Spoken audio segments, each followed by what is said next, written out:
Too big, too small. I can't lift you up, Shanu, says Ammi. You are too big. You can't walk to school alone, Shanu, says Abbu. You are too small. You can't sleep in the baby's cot, Shanu, says Dadu.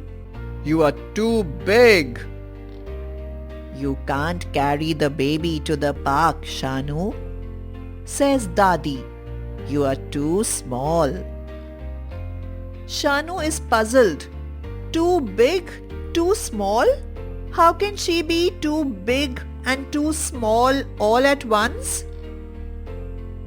Too big to wear her old pink frock. Too small to make dosas at the stove. Too big to climb up on Dadu's back.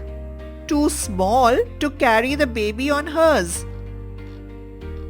What am I the right size for? Shanu wonders.